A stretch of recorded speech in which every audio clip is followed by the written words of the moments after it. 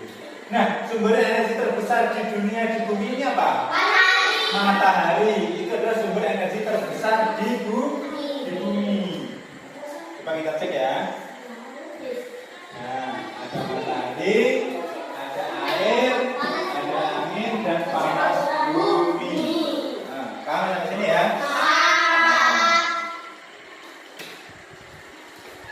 Selanjutnya sumber energi.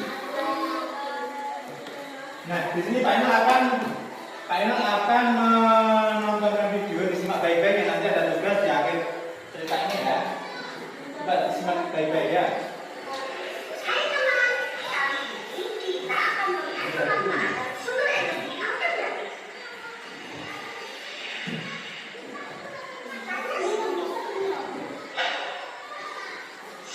Kelihatan nggak ini yang di belakang ini?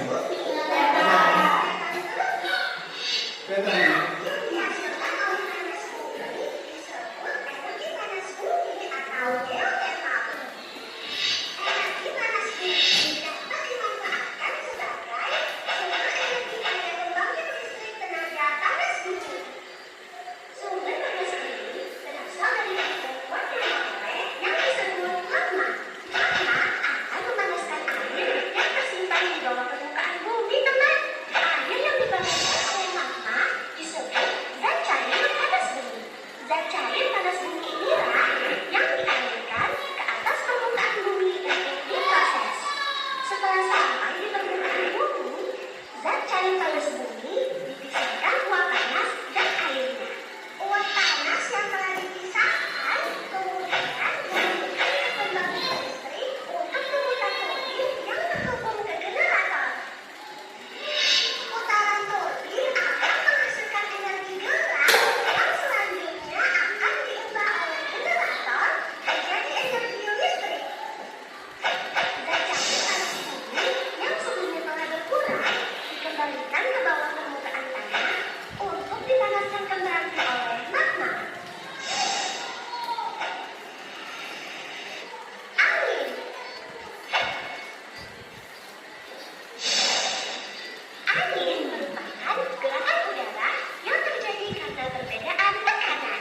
Energi gerak dari angin dapat diubah menjadi energi listrik dengan alat yang menyerupai baling-baling besar.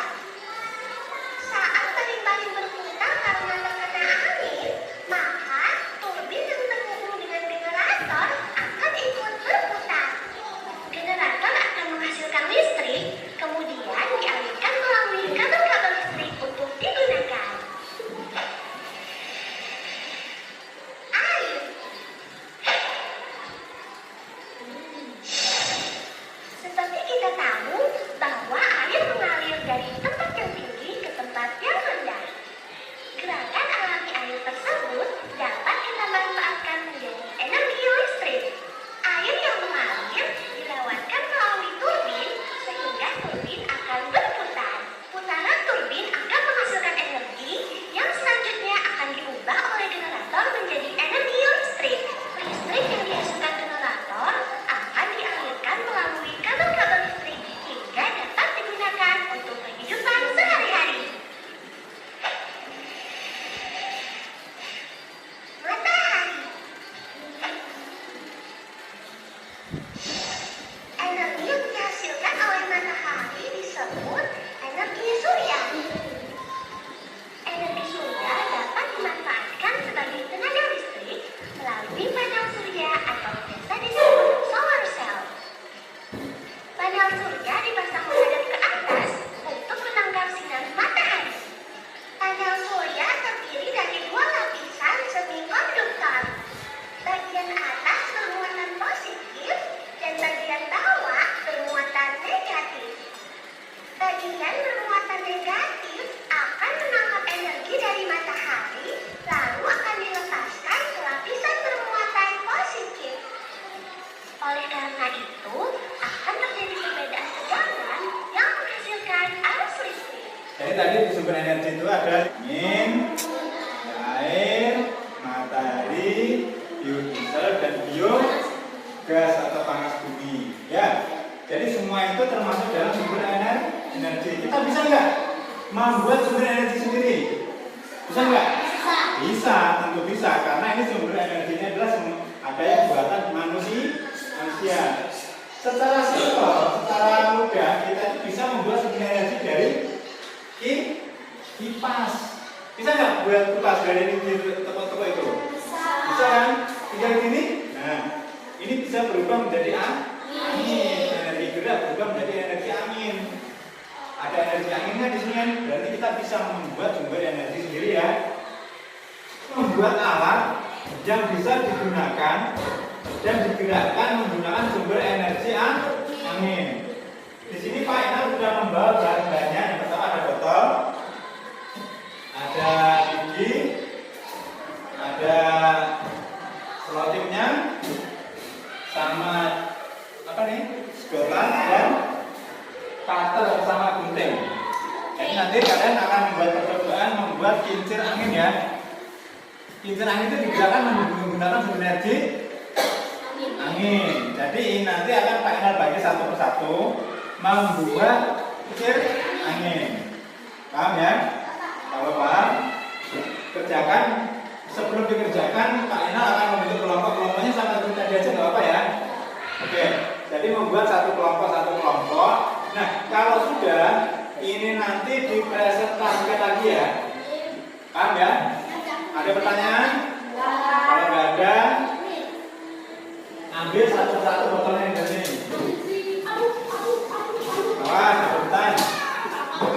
Kalau sudah, kerjakan satu kelompok. Tahapnya, lihat dulu. Ini ada tahapnya cara membuat kincir angin ya. Nah, lihat cara membuat kincir angin yang sini. Botol ya.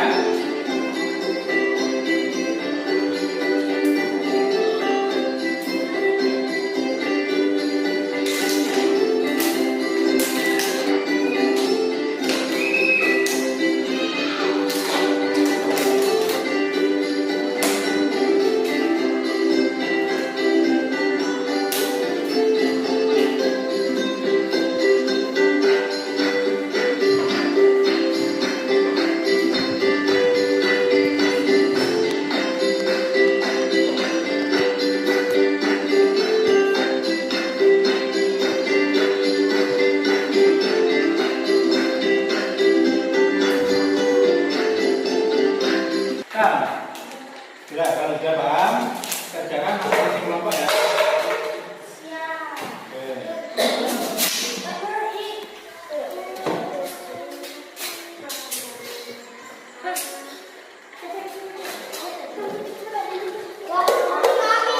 Pak, ketik sudah teman-teman.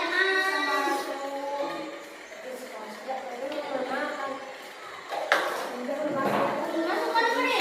Tak. Yang punya siapa tadi? Siapa tadi? Coba lagi.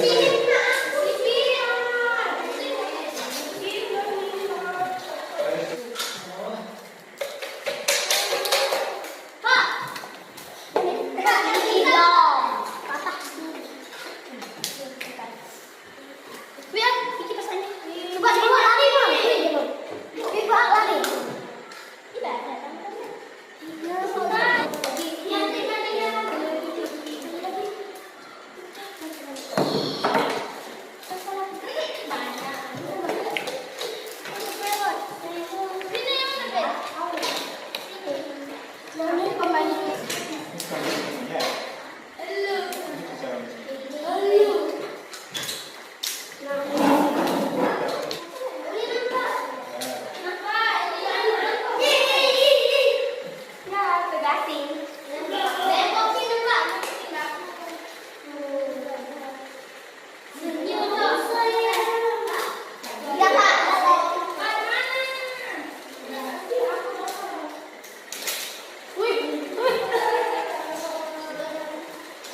kelompok B sudah, giliran kelompok A ya. Yang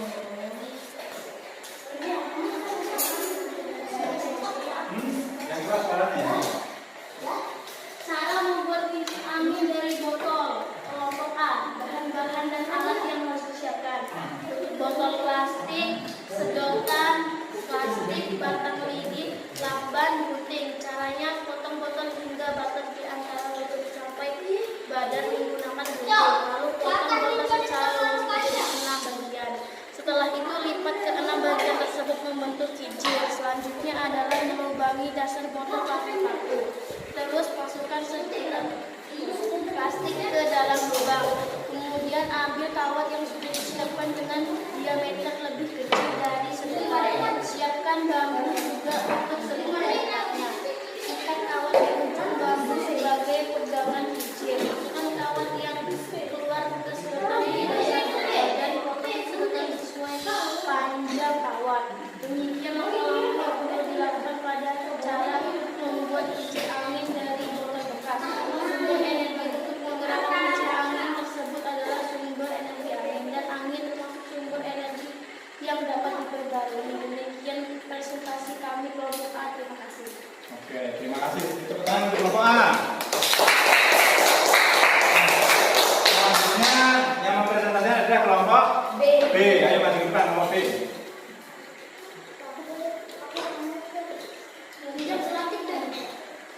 Yang lainnya perhatian dulu ya. Cara Kan? membuat Dulu ya. kincir angin dari botol kelompok B. Bahan-bahan dan alat yang harus disiapkan itu botol plastik, sedotan plastik, batang lidi, gunting, langkah-langkahnya. Siapkan botol yang akan digunakan. Potong botol plastik sampai tutup botol. Potong botol menjadi 6 bagian dan sisihkan tengahnya. Bentuk menjadi 4 buah baling-baling. Selanjutnya lipat 6 bagian tersebut ke luar agar membentuk kincir. Lubangi dasar botol menggunakan paku, lalu masukkan sedotan kaki ke lubang tersebut. Siapkan kawat untuk pegangan kincir anginnya. Sisihkan kawat lalu atur agar bagiannya sedikit keluar. Lalu sisihkan bambu dan kawat agar membentuk bulat L. Masukkan kawat yang keluar tersebut ke salang plastik sudah mencapai di dasar botol dan potong sesuai dengan panjang kawat. Sumber energi untuk menggerakkan kincir angin tersebut adalah sumber energi angin. Angin termasuk sumber energi yang dapat diperbarui. Demikian presentasi dari kami kelompok B. Terima kasih. Oke, terima kasih untuk kelompok B. Oke, terima kasih. Tepuk tangan semuanya. Nah, kalau sudah itu nanti bisa diperbaiki di rumah ya. Terus nanti di rumah bisa bikin kincir angin sendiri di rumah kan? Caranya sudah ada. Terus nanti kalau misalkan kalian masih kebingungan bisa tanya final ya. Terus nanti bisa kalian warnai, bisa dikreasikan, ditambah di depan rumah bisa dikasih seperti itu. Paham? Nah, kalau sudah terakhir ya. Coba saya tanya ke Dian. Tadi energi apa yang kita gunakan Dian? Untuk menggerakkan. Oke. Untuk Dian. Tadi waktu kita itu ngobrol yang jadi yang jadi sumbernya itu namanya apa? Sumbernya Narasumber. Oke, jadi paham seperti ya. Terus selanjutnya jangan lupa nanti untuk materi berikutnya kalian belajar di tema 4 tentang matematika ya. Nah, di matematika sama bilangan pecahan-pecahan jangan lupa nanti dipelajari di rumah untuk materi besok tentang matematika. Jadi kami sampai sini. Nah, kalau sudah cukup sekian dari Pak Inal. Sekian ya.